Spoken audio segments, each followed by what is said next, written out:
Hi,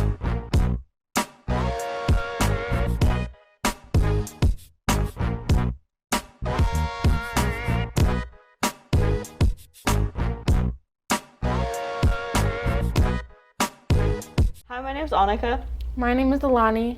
And my name is Destiny, and we're part of YLAG, Young Ladies Inspiring Greatness, working in community in hopes to making a difference. Today we have a guest, Miss Sierra Leone. Would you like to tell us a little bit about yourself?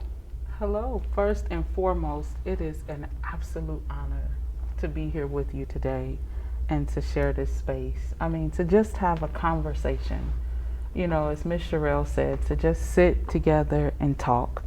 And for me, my work here in the greater Dayton area is centered in arts, education, and healing. And so my core passion is writing and poetry and theater. But I also do work as a community catalyst in partnership with my husband, Nate Leone. And so our work here has been for well over a decade now. A few years ago, we won a governor's award for the work that we do in this region and for our theater show, the Signature A Poetic Medley Show. And just last year, I was nominated for a Kennedy Citizens Award, and I made it to the top 20 for the work that we've done in the community over the years. And so it is absolutely a joy to share this space with you. I've seen you all at community events. I've worked with some of you all at Kwanzaa, and then just seen you in action at different projects. And you recently participated in our UCA Urban Creative Arts Symposium, where we were able to feature your trafficking video, sex trafficking video. Oh, you played it was my such a video? pleasure. It was such a pleasure to have it there as well at that community project. And so it's a joy to be here and share this space and time with you all. Okay, so to start off, let's just give the basics. What is Juneteenth? I mean, I think that's a good question, and that's a question that now is being answered by the masses. You know, there's so many people talking about Juneteenth now, which is very, very special. And for me, and I think for the world, it is the day where, you know, the final African Americans in Galveston, Texas, found out that they were free. And so Juneteenth is a day of remembrance for us. It's a day where we wear clothing that represents our heritage, which some people do all year round. We sing, we maybe in my family, we let off firecrackers. You know, if you go to a larger event, you'll see people doing speeches, and there'll be music and food and just all sorts of things. But Juneteenth is really us, you know, in the oldest holiday that is, you know, utilized to celebrate our freedom and the emancipation of African Americans in the United States. Okay, so we basically celebrate it to remember the final freed slaves after the Civil War. No, you celebrate it. So, you know, Juneteenth is celebrated, and it's so much more important than just one thing, you know, but it's celebrated definitely to remember and to never forget our ancestors. You know, it's celebrated because, you know, just imagine you're in bondage, you're still enslaved, and you know there's other people that's free, but you're not free. You're in the last state. You're in Texas. You know, hundreds of thousands of people here in Texas, and you're enslaved, and you get word, a person, you know, comes to your city or comes to your community because the telegraph didn't make it, or whatever happened, why you guys didn't get the message to 2.5 years later. There's a lot of speculation around that, but we celebrate it in honor of the 13th Amendment, and in honor of those who were freed, who did the work, who freed themselves, basically, as some of the elders in our community say now. You know, or those who freed themselves. You know, you did the work, you fought back, you stood up, and finally you were free. But in Texas, they were not honoring that. In Texas, they still were moving forward, as if though they didn't get the message, and they knew about the proclamation for the 2.5 years, and and so it wasn't until I think a couple of months after President Lincoln was murdered that they received that message that slavery is over, it's abolished, it's illegal, and so we continue to celebrate it in honor of where we have come from, of being enslaved, being property. You're someone's property, to being full-fledged citizens. I think in 1868 or something like that. So who originated the celebration of Juneteenth? I think it came out of Texas. So this holiday was widely celebrated in Texas the year after Juneteenth ended.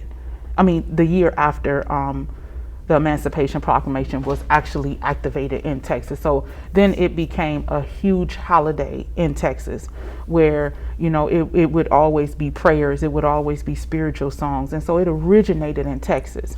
And then over the years, it grew. But in Dayton, Ohio, you guys celebrated Emancipation Day in Dayton, Ohio, in Ohio. We celebrated Emancipation Day, but specifically in Dayton, that day was in September of 1862. So that Emancipation Day for Ohio was a little sooner, and African Americans were able to celebrate that day. But it originated in Texas, and it originated with, and I don't think it was a friendly conversation. You know what I mean? I don't think they were like, oh yeah, we're gonna just, you guys go ahead, but if someone had to come in person, a general had to come in person after the Civil War, 2 months after that, the war ended, and say, we're complete here. This is over. This is illegal. You should not be doing this, and have to come in person to deliver that message, because Texas was not honoring it, because they saw African Americans as free slave labor. Those who did all of the tilling of the field, did all of the work, laying roads, whatever needed to be done, they were doing that for free. And so, but Texas was the last stop for that. Very racist in southern states, very racist in that regard. Not to interrupt you, of course, but what personally do you think the significance of Juneteenth holds to American history, in your personal experiences with life? I would say the significance in American history is that it's a history that, Ralph Ellison, he did a book, maybe, I'm not sure if it was completed, but he did a book on Juneteenth, and a few others have written books about Juneteenth.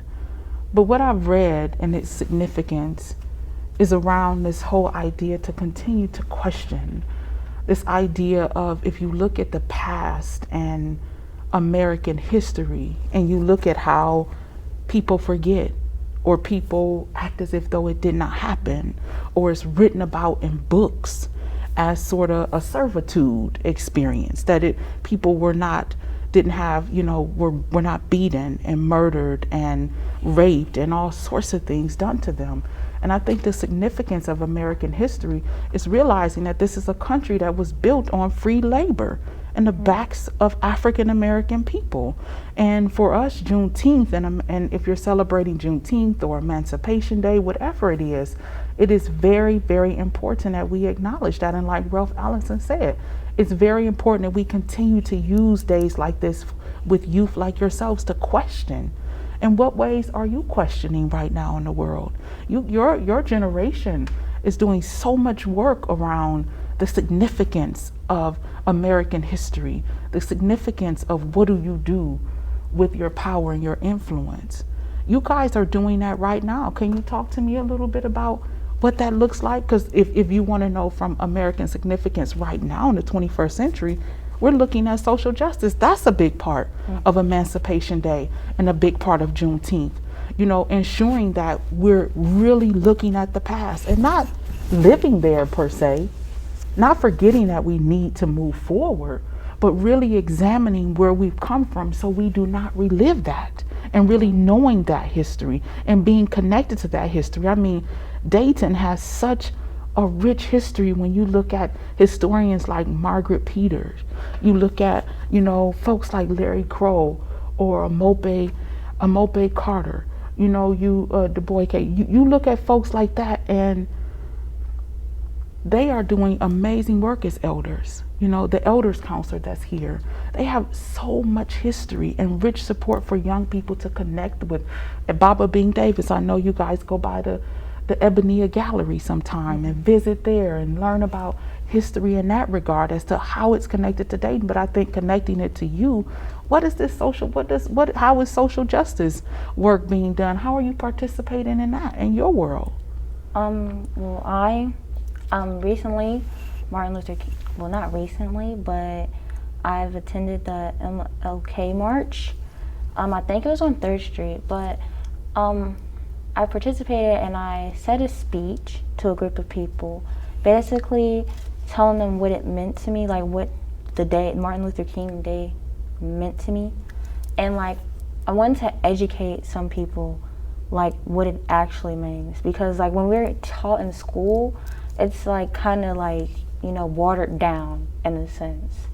And like, I just want to be straightforward and bold and how I personally felt as a Black woman in our community, and want to express how MLK Day meant to me. And that was one way I showed that. I've showed it a lot in the community. As YLAG, we've attended the MLK March, that too. And we've also been getting like a lot of speakers, and we've been educating ourselves on Black history and gaining more knowledge from wise people and from the Black people in our community, so we know more when we go out, so we can educate the other people around us. I think that that's wonderful, and it shows in the script that you recently, or the script that you guys just wrote for the upcoming Juneteenth commemoration, celebration, and concert that we're hosting at the Levitt. So we can come back to that.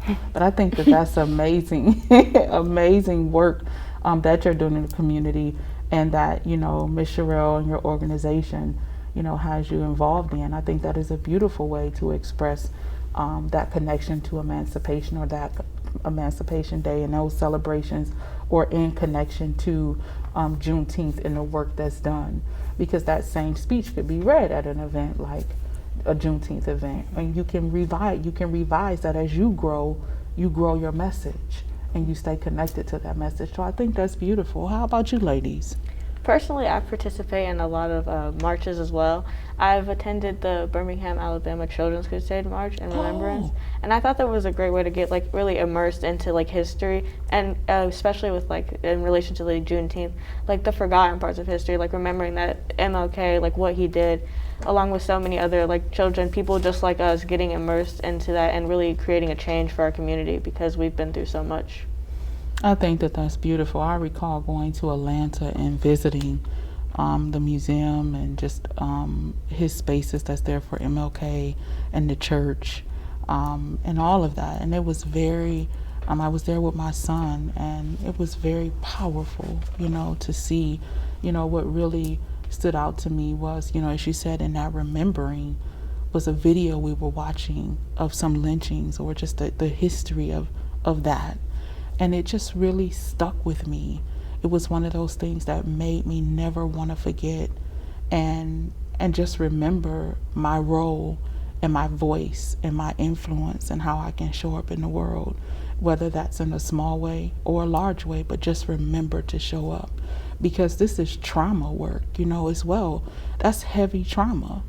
And sometimes it's not that people don't want to be engaged in their history, but when it's connected to so much trauma, some people, they disconnect from that if their day-to-day life already is filled with challenges or trauma, or they've already been through a lot.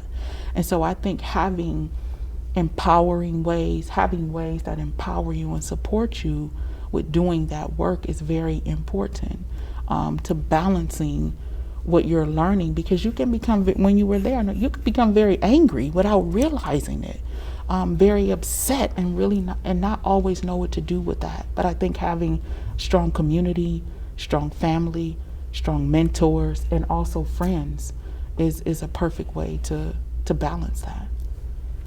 I haven't done a whole bunch like community service wise. I've been to MLK marches and things of the such, but I have learned a lot through social media, which isn't the ideal place to learn about Black history, but I've learned a lot through like social media, like people like posts, especially during like the protests and stuff last year, and it's just like it feels so much better knowing what is happening all over the place. And although I wish I could have participated more, it's good to like know more about Black history, because I didn't know how watered down and how much ruder Black history was before social media and before I learned all of it, and it's upsetting. So the only thing that I wish is that I could be able to participate more. And I think that time comes in college. You know, sometimes, I mean, participating in some activities, I think in Dayton there's a lot of the elders who do the work, and a lot of community folks that do the work here as well. You know, you have Amaha, Selassie, Shaq, you have so many amazing people, Mishra, so many amazing people doing the work in safe environments. But you have to always keep in account what your parents think is best for you. And I think having social media and you speaking to that there were components of life that I didn't even know existed. And it was because of social media that I was able to expand my understanding of history. And I think now that you have a more expanded understanding of history, you're now in a position to absorb more, to be open to recognize, hey, I may want to attend that. There may be some people I could connect with. You know, I love history in a particular way. There are some amazing historians and professors here at the local universities that are African American women that you can reach out to if that's something you want to participate in. Or you have, you know, young folks who are doing the work in social justice, and you can team up with them when they're hosting activities and events and educational experiences for youth. And so don't feel as if though you're missing out on anything, because being honest, between the four of us, social media can make you feel like you're missing your whole life. Yes. It can make you feel like you are missing so much. And when you get there to that event and you find out that all that fun was just in that one picture and everything else around it, nothing else was even happening. So I don't want you to take that away from it. I want you to take away what you have done and realize in this moment that that is more than enough. And you will have so many opportunities to contribute to the movement, because I did. That's what my collegiate years were about. I ran a women's organization, an African American women's organization. I was the vice president of the student union. I led a lot of activism in my community in college. And that spilled over into community service in my local communities where my college was at, in my hometown where I was born in Toledo, Ohio. And I moved here to Dayton maybe about 20 some years ago now. And I've been here a very long time, and I love it here. My children are Daytonians, and so the work continues. You know, my children are Daytonians, but never feel that way. You will have the chance to do the service work. And then you're going to call me one day and say, Miss Sierra, goodness. Yes. So what else do you ladies want to know? What else is going on? You know how you say you're a poet and you do a lot of poetry? Yeah. Have you ever did like a poetry on Juneteenth? I know, that's so interesting. And I looked through all of my poems, right? And I was thinking on my way preparing for this, I was thinking on my way over here, I should have just written a Juneteenth poem really quick when I was out and about today. But I do not have a Juneteenth poem, and I think you guys are inspiring me, and you should challenge me to write one. I think you should. You think I should? Maybe you guys should challenge me to write a Juneteenth poem, but I'm so overdue for a Juneteenth poem and for a Kwanzaa poem. Maybe we can write one together. I would love to do that with you guys. write a Juneteenth poem and a Kwanzaa poem, so that we can have them, and write several, because there's so many aspects to that work. And so I don't have a Juneteenth poem, but before we go, maybe I'll pull up a stanza or two from from Paul Laurence Dunbar's Emancipation poem, and I'll read a little bit of that, a poem that he wrote about Emancipation Day, because here in Dayton, Emancipation Day was celebrated for celebrated for many years. In the 40s, they were talking about, doing a mass celebration of how it had already been celebrated for like 80 years, Emancipation Day, when folks received that word that they were free here in Ohio and began to celebrate. And so you guys have, I think the community of Dayton, Ohio, you guys are in a bubble of human beings who have always been progressive, who've always knew who they were, pockets of people who understood the work that needed to be done. And so you're standing on some very sacred ground as human beings. And so make sure you guys look into that you dig into that. Google some of that. Look up Emancipation Day. I think it's celebrated in September. And it was an Ohio educator who, I think in 2006, the Governor Taft, made it a holiday. Really? Yeah. So you guys can do activities at your school. You can write about it. You can write about it now. I'll write about it with you, but it's work that's being done on that, and people celebrating that day here in Ohio. And so, it's there, but I know Paul Laurence Dunbar many years ago, when we began to do the work, he wrote a piece about it. But what else do you guys want to talk about here today? Any other questions? Anything else coming up? I would like to bring up the subject, I don't know about you guys, but I have never celebrated Juneteenth yet. This is my first year. This is so exciting. The reason why it's exciting to me, and I think I put a note here, because I wanted to really speak to this idea of normalized joy. Joy doesn't always seem normal in our community. It feels like we have to have something tugging at us, some issue or problem or something we're navigating through. And don't get me wrong, Juneteenth that's part of the work, is legacy work of looking at the impact and how far we've come racially, and ensuring, when you look at John Lewis's Voting Act, like right now, that's up. And they're looking at pushing that through when you have states like Texas, which is crazy, who trying to, and a few others trying to push time backwards, but, into folks' voter suppression and, really the discriminatory stuff that goes into voting. But I think in celebrating Juneteenth, it is that work, but it is also this beautiful time that you get to create what Juneteenth is for you, the most important parts to you. So for my children and my family, we have come up with our own ideas. We've been celebrating Juneteenth now for almost 20 years. And so in that work, you guys, we take the time to ask the children what is important to them right now.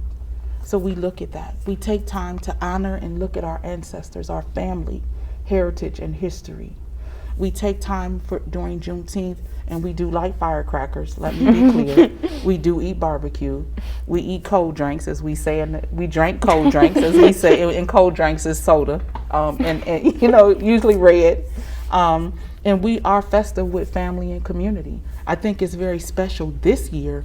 We get to celebrate Juneteenth down at the Levitt Pavilion, and we're getting to have a commemoration. And at that commemoration, we get to have speakers, performances, we have drumming, there's going to be food, and then we have a live concert from New Orleans band Tank and the Bangas, which is absolutely amazing. You guys have to look them up if you've never heard of them. But Juneteenth can be you and your family reflecting on the past, while also celebrating in the moment what you want to do in the future and living in that now. Just taking a moment. Tell your parents Happy Juneteenth. Some people buy a cake. And it's just that simple for them. Some people wear something beautiful. Some folks get together with their friends and they celebrate their heritage. But whatever you do, each and every year, just take a moment, take one moment to reflect on some piece and part of history that's important to you. You do not have to know everything to celebrate Juneteenth. Just be willing to learn a little bit along the way. And if you get entrenched and fall in love with it, learn and then teach. Okay. So before we wrap up, would you care to share the poem? This is the last stanza of Paul Laurence Dunbar's poem, Emancipation. This is the final stanza of it. Never again shall the manacles gall you. Never again shall the whip stroke defame. Nobles and free men, your destinies call you onward to honor, to glory and fame. And that's Emancipation, the final stanza from Paul Laurence Dunbar, and the one that sticks out to me most. That was beautiful. And I look forward to reading that whole poem with you guys on Juneteenth. Well, you won't be reading it, but I look forward to you guys hearing it and seeing it. It was an absolute delight, an absolute joy to be here with you three today. And I welcome the opportunity to return It was again. A great joy to have you here. Thank you for joining us. As well as thank you for educating us and really offering your insight onto Juneteenth. I think it's greatly appreciated, especially in Dayton when we're enriched in so much history. Yes, indeed.